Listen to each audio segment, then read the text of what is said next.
so we're gonna get some good shots in.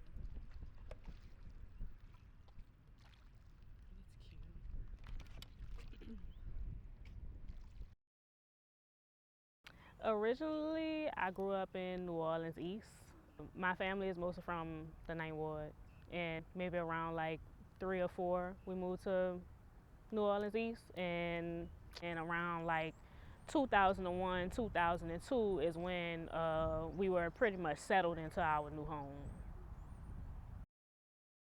My family and I moved back here probably in 1998-ish, late 90s.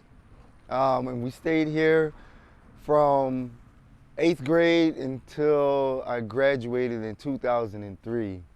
Then my parents moved to Harvey, Louisiana. But yeah, from the 8th grade to the 12th grade, this is where I was. I grew up in Mid-City, which is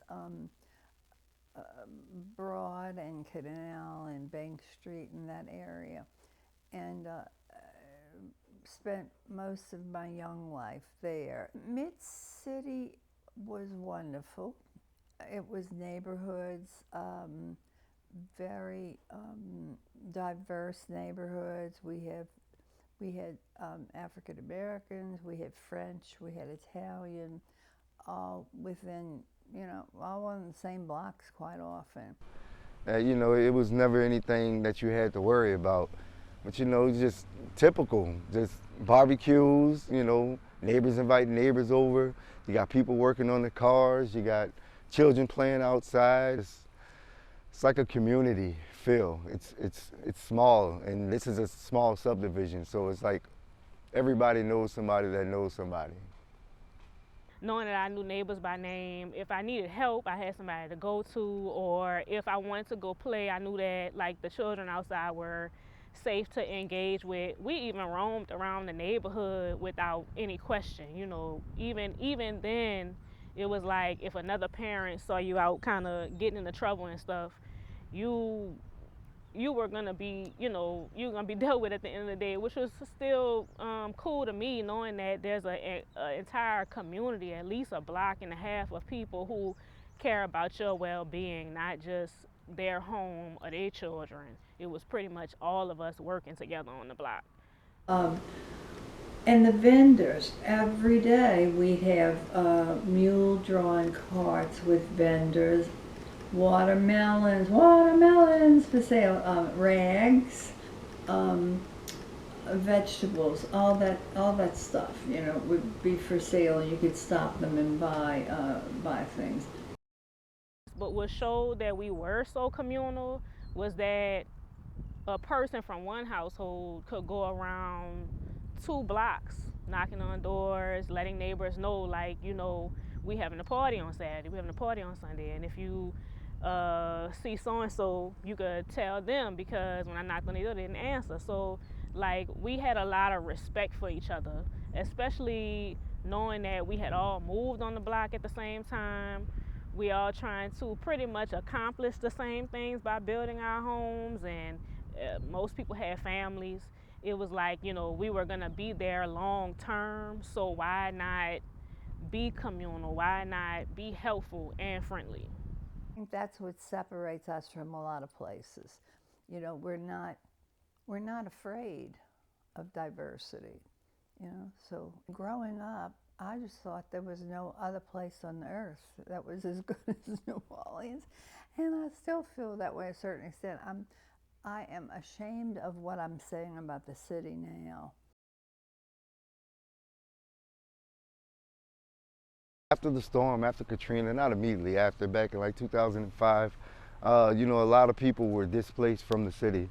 A lot of people didn't come back, and I mean, a lot of people couldn't afford to come back at a certain point in time, and that just made way for people who could afford to come here to move down here. After Katrina, we didn't necessarily have, homes that were full of families anymore, or even like it's not so many children going to school. You had some schools closed. You got homes that are still sitting, not gutted out, things happening like that, but it's quiet. It's so quiet that sometimes it's deafening. You can tell that like we're just kind of like scattered and alone in a sense. And Like after the storm, it seemed like everybody just found out about New Orleans, and then a lot of more people started coming down to the city. And then eventually they're like, "Oh, I love it here." You know, they didn't want to leave, but you're pushing people out at that point just because everything's getting more expensive to the point where the people who are here who make the city can't afford to live here anymore. And like I said earlier, once you take that away, it's not the same city. It's entirely different, an entirely different atmosphere. So I don't think you can compare it at all. It's a different neighborhood. I used to live in Florida when I was in the Air Force, and I would come home and then go back to Florida the same day just to get a touch, a feel of New Orleans. But now it's just like, I don't know, it's just like Hollywood. It's like a movie. And like in regard to it being like an amusement park for adults, it's food, liquor, and music. You know, there's not really much for kids to do here. personally, one of my biggest reasons for leaving that area is probably knowing that I could hear gunshots. So like, and after a while, that pretty much becomes like normal.